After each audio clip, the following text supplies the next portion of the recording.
오늘 말씀의 제목은 외식의 함정입니다. 오늘 본문부터 22장의 혼인잔치 비유에 이르는 이 세 가지 비유는 이것이 단편적으로 이렇게 나뉘는 것이 아니라 한 가지의 주제를 가지고 이어진 이 같은 주제를 가진 비유에 해당이 됩니다. 그러면 이 내용이 어디부터 연결이 되냐 할 때에 지난주에 우리가 함께 나눴던 23절의 예수님의 권위에 대한 종교 지도자들의 이 악한 질문, 악한 동기를 가지고, 그죠? 예수님께 이 권위가 어디서 났느냐라고 할 때 정말 예수님의 권위에 순종하고 싶어서 그 권위를 인정하고 싶어서 묻는 그런 순수한 동기가 아니라 오히려 이 권위를 실추시키고 그걸 무시하기를 원하고 그것으로 인해 오히려 트집을 잡아서 예수님을 함정에 빠뜨리게 하고 싶었던 이런 의도로 질문한 것에 대한 예수님의 어떤 대답이라고 할 수가 있습니다. 오늘 그 첫 번째의 이제 내용을 보면 어떤 사람에게 두 아들이 있는데 맏아들에게 가서 이르되 얘 오늘 포도원에 가서 일하라 하니 이렇게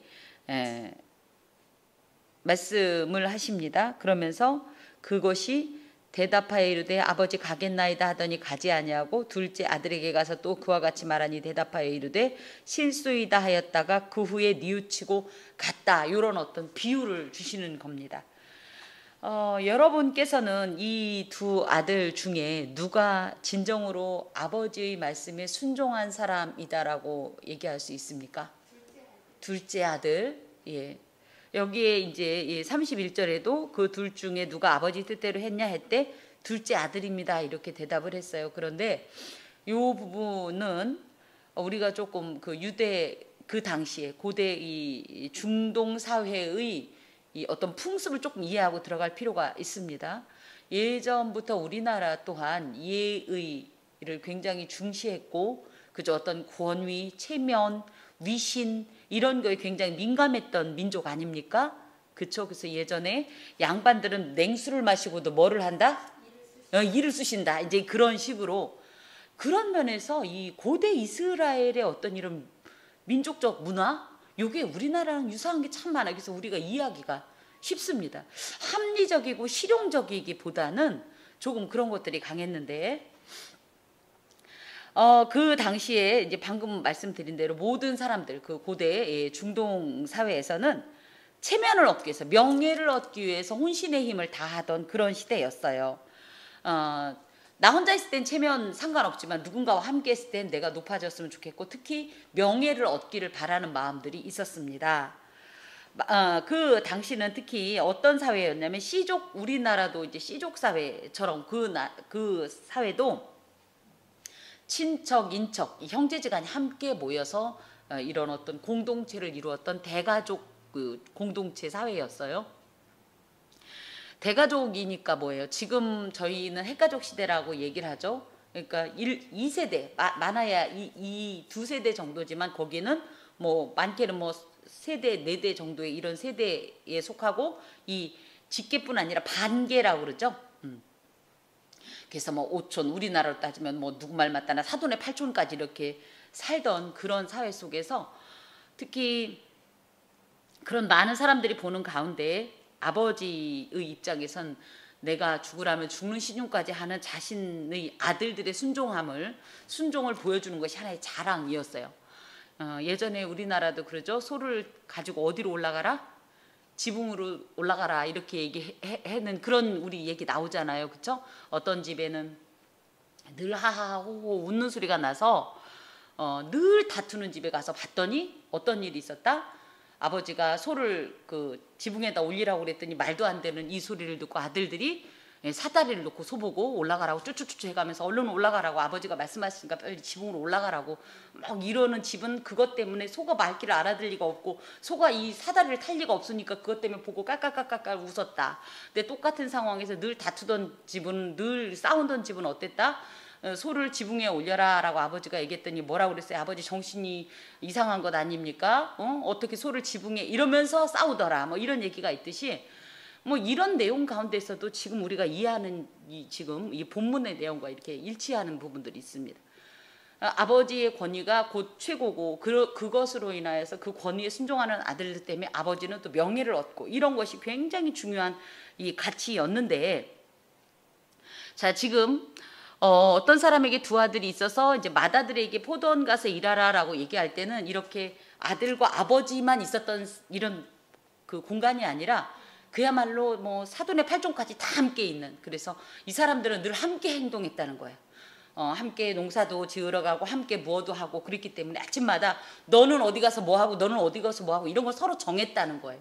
그런 분위기 속에서 맏아들한테 가라 그랬을 때 이 아들이 예 한 것은 이 아버지의 명예를 어마어마하게 올린 거가 되는 거예요. 예? 그와 반대로 둘째 아들은 뭐라고 그랬어요? 가라 그랬더니 싫어요. 이런 뭐예요? 아버지의 명예가 완전히 이 실추된 것이라는 거예요.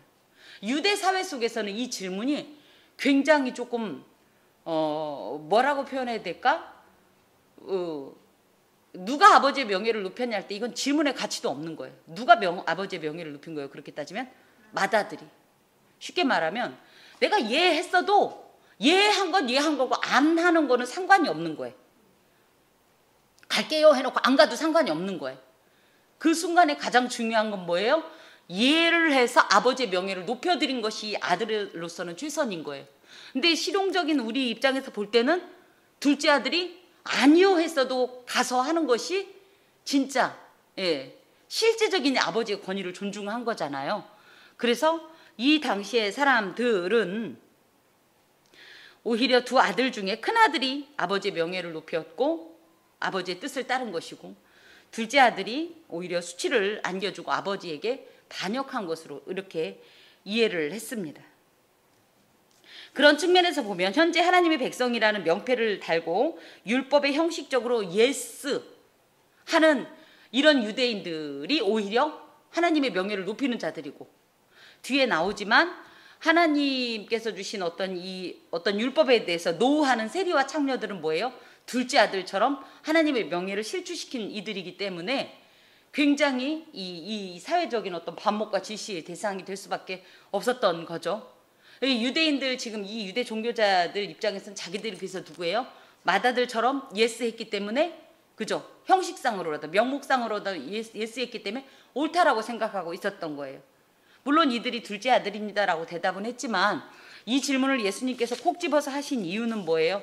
지금 너희들이 그런 모습이다라는 것으로 문화적인 차원에서의 이해가 아니라 문화를 탈피해서 오히려 이것을 과감하게 그 굴레를 벗어 던지고 일반화된 공식에서의 어떤 이런 이 상황 이해가 아니라 방금 제가 말씀드린 대로 누구나 객관적으로 또 실제적으로 실효성을 갖는 어떤 행위가 무엇인가를 예수님께서 가르쳐주고 계십니다.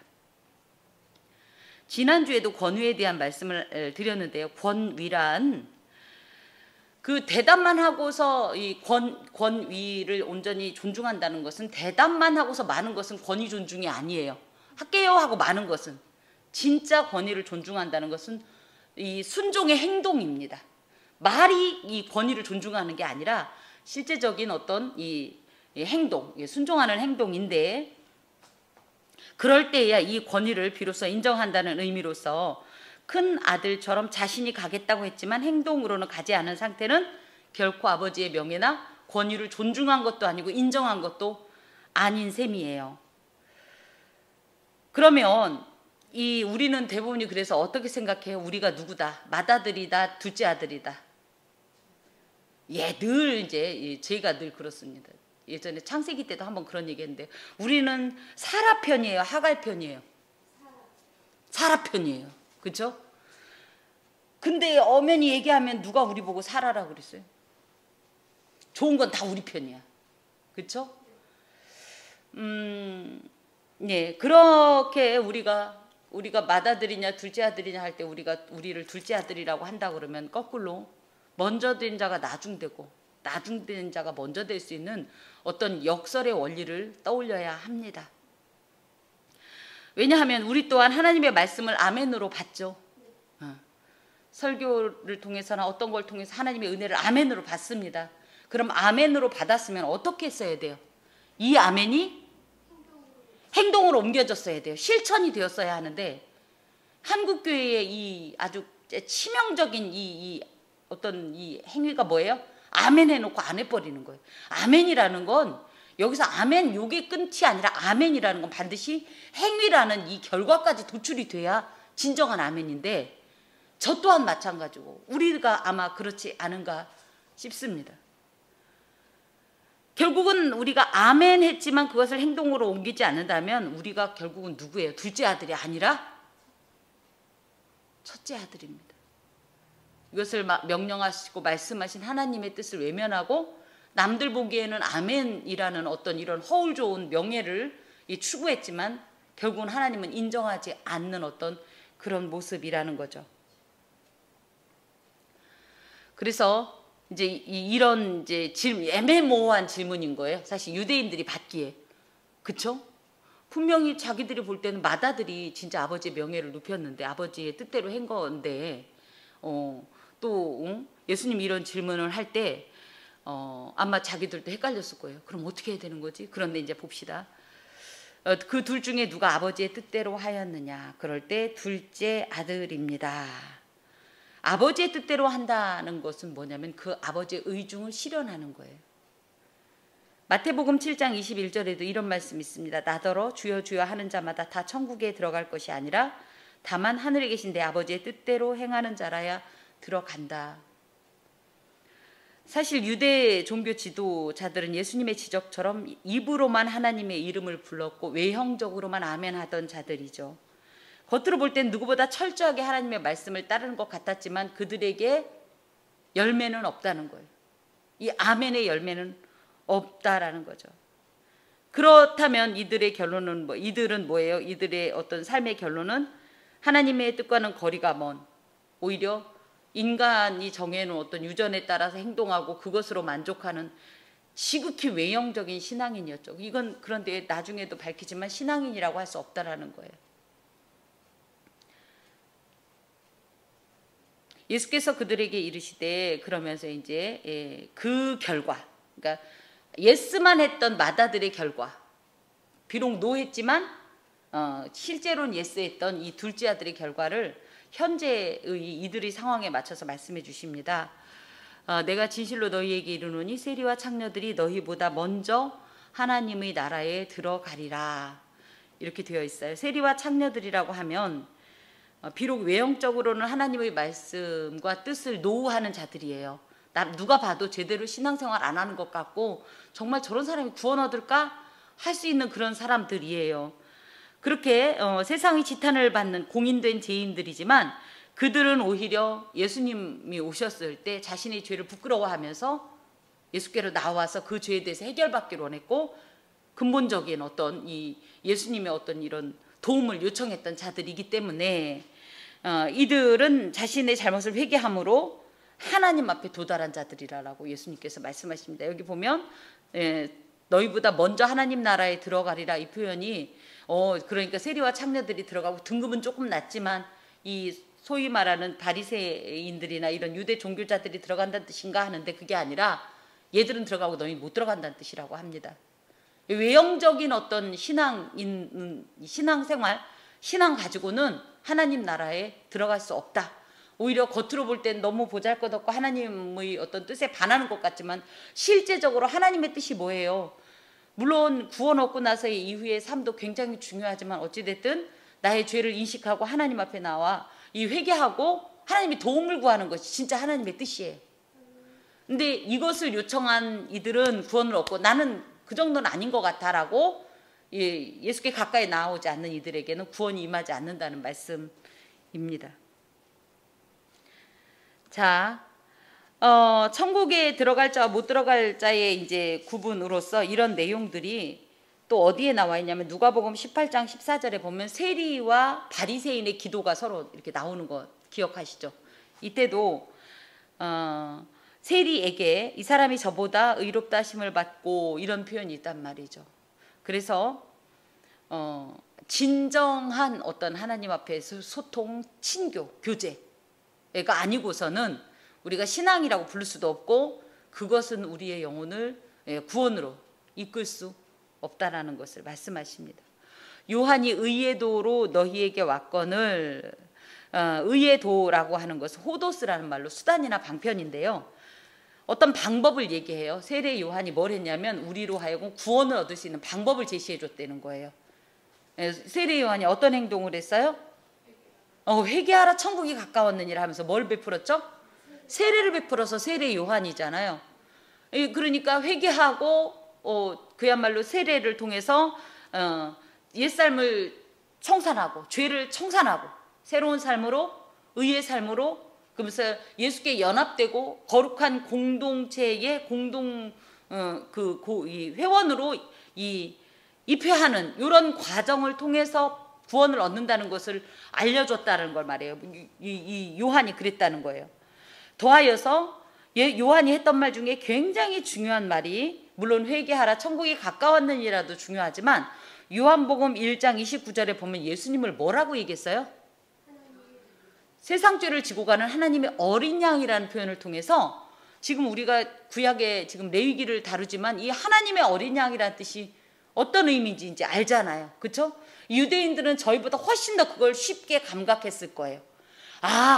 바로 저분이 메시아구나라고 아예 이렇게. 그게 이제 의의 도라는 거야. 이 천국에 이를 수 있는 방법, 수단, 방편을 가르쳐 줬지만 이런 뜻이에요.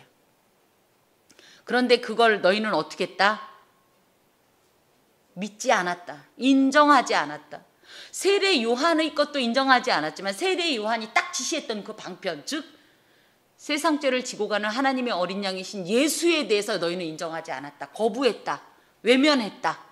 지금 그 얘기입니다. 너희들은 그랬다는 거예요. 하지만 세리와 창녀는 믿었다는 거예요. 뭐예요? 그 소위 말하면 세례 요한이 딱 지시해 주었던 그 방편에 순종하면서 그 방편을 따랐다는 거예요. 그 방편이신 예수 그리스도의 곁으로 왔다라는 거예요. 나왔다는 거예요. 그러면서 주여 나는 부족하오나 용서하시고 나를 품어주소서 영접하여 주옵소서 하고 이 믿음을 구했다는 거예요. 그랬더니 이 결국은 너희들은 못 가고 세리와 창녀들은 하나님 나라 간다. 이게 굉장히 중요한 게 어찌됐든 외형적으로 여기서 누리는 어떤 것, 남들이 인정하는 신앙은 사실은 하나님 보시기에 아무것도 아니라는 거, 빈 껍데기라는 거예요. 전 그런 면에서 참 부담을 느끼는 것이, 제가 이래봬도 목사잖아요. 제가 아까도 아들하고 가면서 그런 얘기했는데, 이 목사가 더 어려운 게 뭐예요? 하나님의 말씀을 전하느라고 그야말로 아는 게 너무 많잖아요. 근데 이대로 실행을 못해요. 사실 못해요. 다 했으면 제가 뭐하러 참회의 기도할 때 한숨을 쉬겠어요. 못해요. 그러다 보니까 이 말씀을 받을 때마다 제가 그 사람일까 봐 늘 두렵습니다. 그러면서 여기에 너희는 이것을 보고도 끝내 뉘우치지 않았다 이렇게 표현하는데요. 뉘우친다라는 표현이 우리가 소위 말하는 그냥 회개한다라는 표현일 수도 있지만 여기에는 어떤 내용을 품고 있는 거냐면 이 회개는 뭐예요? 가슴 깊은 곳에서부터 우러나는 어떤 전인적인 어떤 휴브 돌이킴이라면 여기서 뉘우치는 건 뭐냐면 이 마음으로 우리 좀 이렇게 살면 안 되는 거 아니야? 우리 하나님 앞에 이러다가 천국 어떡하면 좋지? 이 정도의 감정적인 어떤 이런 뉘우침을 말해요. 세리와 창녀들이 예수 앞에 나온 그 믿음이 대단한 게 아니라는 거예요. 우리 이래도 되나? 하는 정도의 어떤 이런 뉘우침마저도 너희들은 안 했다는 거예요. 그 정도의 뉘우침도 없을 정도로 너희들이 지금 굉장히 완악한 상태이고, 무엇보다도 요한이 제시한 의의 도이신 예수 그리스도에 대해서 엄청난 거절감을 가지고 반감을 가지고 외면하고 있다. 그러니 권위에 대해서도 인정하고 순종하려고 하기보다는 트집 잡으려고 내게 이렇게 나오는 것이다. 예수님께서 이런 지적을 또 하십니다. 사실은 우리는 이 말씀이 그다지 크게 안 느껴질 수 있지만 유대인들에게는 이런 말씀 하나하나가 요즘 말로 멘붕인 거예요. 지금 유대 종교 지도자들에게는 우리는 여직 우리가 제일 잘한다고 생각했는데 이게 무슨 말이야? 우리가 세리나 창녀들조차도 못하다는 게 이게 무슨 말이야? 그럼 원래 이 정도면 어떻게 돼요? 우리 같은 보통 은혜 받는 어떤 패턴은 어떻죠? 주여 내가 죄인입니다 이렇게 해야 되는데 이들은 여기서도 보는 대로 끝내 뉘우치지 않는 거예요. 그 정도로 내가 잘못하는 거 아니야? 라는 이 정도의 미동도 없이 끝내 빤빤 해가지고 나는 그래도 잘하는 사람이야. 나는 하나님의 백성이야. 난 리더야. 난 구원은 따놨어. 이렇게 얘기한다라는 거죠. 입으로는 하나님의 말씀을 순종해야 된다고 강조하고 있지만 진정한 순종이 없고 심지어 하나님의 아들로 오신 예수를 죽이려는 음모에 적극적으로 동참하는 이런 이들의 모습은 불순종의 극치요. 하나님의 은총에 대한 전적인 거부라고 할 수 있습니다.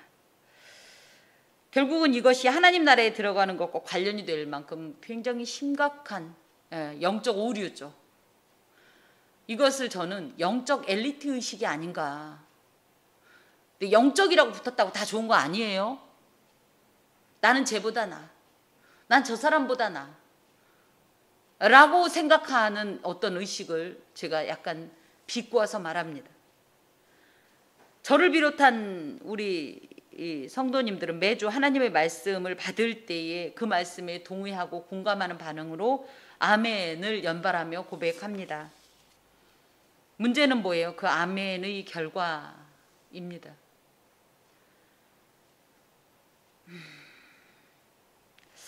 예수님께서는 아멘을 하는 게 끝이 아니라고 말씀하시는 거예요. 아멘에 책임져라. 네 아멘에 책임져라. 왜 이 사람들이 이렇게 됐을까요? 어쩌다 이렇게 됐을까요? 그걸 겁니다. 역사적인 내용을 쭉 살펴보면 우리가 이제 열왕기 역대기를 통해서 이들이 포로로 잡혀갔죠. 잡혀가서 그 포로로 잡혀간 자들이 후손들이 그곳에 가서 뼈저리게 느꼈던 게 뭐냐면 우리가 죄를 지었다. 하나님의 율법을 버려서 이런 거다라는 생각으로 오면서 우리 표현대로 정말 이를 악물고 왔습니다. 제대로 하리라. 제대로 하리라. 이 제대로가 처음엔 제대로 하려고 무척 노력했어요. 그 느헤미야 에스라 보면 알죠. 얼마나 제대로 하려고. 이게 근데 문제는 뭐예요? 제대로 하리라만 남은 거예요. 제대로가 진짜 이 속 내면까지 다 뒤집는 제대로가 아니라 형식적인 제대로만 지금 남은 겁니다. 이것이 바로 뭐냐면 외식의 함정입니다. 우리도 모르게 제대로 하려고 하다가 잘못하면 뭐예요? 하나님의 뜻과 무관한 우리 자신의 의에 취해서 우리 자신의 어떤 행위에 취해서 우리 자신의 이 경건의 옷에 취해서 있다 보면 우리도 이 함정에 빠질 수 있다는 거죠. 이 정도면 충분하다고 하나님의 뜻과는 무관한 스스로의 신앙을 과시하면서 점점 하나님의 뜻과는 관계없는 외식에 취하는 우리의 모양이 있을 수 있습니다. 글쎄요, 지금은 그래도 우리가 아직은 아닐 수 있겠지만 중요한 건 저는 앞으로입니다. 우리가 은혜를 자꾸 받다 보면요, 어느 날 어떻게 되냐면 저희도 모르게 저희가 특별한 어떤 존재라는 생각을 할 수 있어요. 그러면서 우리는 안 해도 되는 사람처럼 생각할 수 있어요. 그럼 우리도 이 마다들처럼 유대 종교 지도자들처럼 허울뿐인 어떤 것으로 만족해 할 수 있어요. 그러면 그것은 뭐예요? 오히려 우리를 죽이는 겁니다. 우리가 혹시 하나님의 뜻을 안다고 하면서도 하나님의 뜻과 무관하게 살아가는 모습이 있지는 않은가. 너무 이렇게 이원론적으로 하나님의 뜻은 하늘에서나 통하는 것이고 이 땅에서 내 뜻대로 가는 것이 있지는 않은가 생각해 볼 필요가 있습니다. 내면과 무관한 하나님의 뜻과 무관한 외형적인 신앙생활에 취해 있다면 그것을 우리 당장 이 묵은 땅을 갈아엎으십시다. 그래서 매일매일의 은혜를 맞아, 나 저번에도 그 은혜 받았어, 이게 아니라 매일 새로운 출발선에서 출발하는 사람들처럼, 오늘 마치 처음 예수님을 만난 사람들처럼 다시 한번 우리의 행위를 돌아보고 삼가면서 우리의 걸음을 살필 필요가 있고, 세상에서 가장 무서운 적은 누구냐면 납니다. 그래서 이 나의 가장 큰 대적인 내가 하나님의 뜻을 막아서고 가리고, 그래서 우리로 눈멀게 하고 귀를 들리지 않게 해서 우리의 영혼을 도륙하는 일이 없도록, 절대 마다들이 자리에 서지 않도록 오히려 겉으로는 부족하지만 둘째 아들처럼 또 세리와 상기들처럼 하나님을 믿음으로 하나님 나라에 은혜롭게 입성하는 저와 여러분이 되시길, 그것을 사실은 저희 바람이 아니라 이것은 하나님의 바람이십니다. 기도하겠습니다. 주님 감사합니다. 취하는 게 참 무섭네요. 하나님, 너무 당연한 것으로 생각하고 자연스럽다고 생각을 했고 그렇게 하다가 보니까 우리도 모르게 그것이 헛된 누더기 같은 어떤 의로움이 되었고 자랑이 되었고 의지가 되었나이다. 주님, 언제나 하나님 앞에 적신으로 발가벗은 모습으로 지금 막 새로 태어나는, 지금 막 태어난 어떤 신생아로서 중생이 익숙한 자가 아니라 매일매일을 그렇게 내 마음에 또 내 어떤 외적으로 채워지는 어떤 이런 벽들을 부수면서 순전하고 온전한 마음으로 주님을 신앙하며 주님의 뜻에 아멘하고 순종하는 자들 되게 하여 주옵소서. 오늘 오전에 받은 말씀처럼 우리가 하나님 앞에서 온전할 때 이 세상 가운데서도 온전할 수 있나이다. 주여, 하나님과의 관계가 온전히 세워지게 하시고 그것들이 하나님과의 관계 속에서만 자만하고 만족하고 취하여 하나님 배를 두들길 것이 아니라 세상 가운데 나가서도 그 뜻을 전파하면서 진짜 하나님 사람으로 살게 하여 주옵소서. 예수 그리스도의 이름으로 기도하오며, 여호와는 내게 복을 주시고 너를 지키시기를 원하며, 여호와는 그의 얼굴을 내게 비추사 은혜 베푸시기를 원하며, 여호와는 그 얼굴을 내게로 향하여 드사 평강 주시기를 원하노라. 아멘.